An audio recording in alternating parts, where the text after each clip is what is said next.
नमस्कार विद्यार्थी मित्रांनो, आज आपण धनगर टाकळी येथे श्री सद्गुरू दाजी महाराजांच्या वाड्यामध्ये आलो आहोत. मुद्दाम इयत्ता 10वीच्या विद्यार्थ्यांसाठी त्यांना माहिती व्हावी म्हणून मी आज वाड्याची रचना सांगणार आहे. वाड्याचा हा मोठा भरभक्कम असा दरवाजा आहे.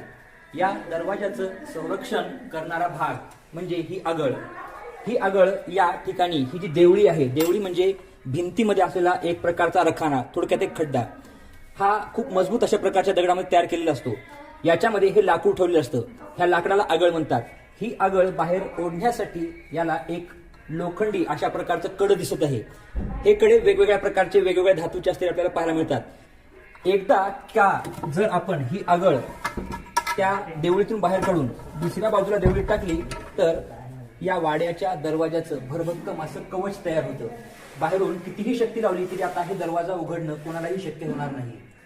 जुन्या काळामध्ये शत्रू, दरोडेखोर यांच्यापासून संरक्षण व्हावं म्हणून दरवाजासाठी अशी आगळ आणली जात असे. म्हणूनच म्हणतात की आगळ म्हणजे दरवाजाचं पर्यायानं संपूर्ण वाड्याचं संरक्षण कवचच. आता आपण ही आगळ बंद करून ठेवूया.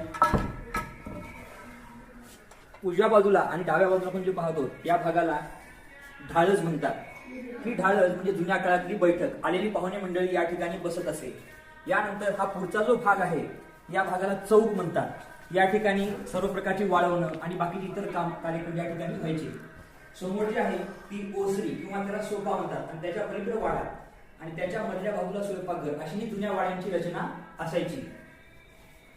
हा जो वरचा भाग आहे वाड्यामध्ये आपल्याला दिसतोय हे लाकडी अशा प्रकारचं छत, याला माळवद म्हणतात. या माळवदामध्ये जे मोठे लाकड दिसत आहेत हे एक भाग, थोडक्यात 5x5चा, याला खण म्हणतात.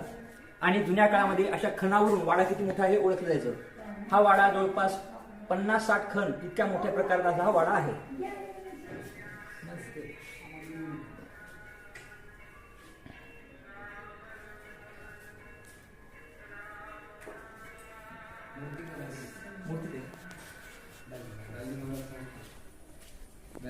मागच्या समाला अगोदर धडा शिकवायचा होता आणि नेमका मी चालतो त्यावेळी पाहण्यासाठी. हे सर या बुलेटच्या मागे तसंच नाही.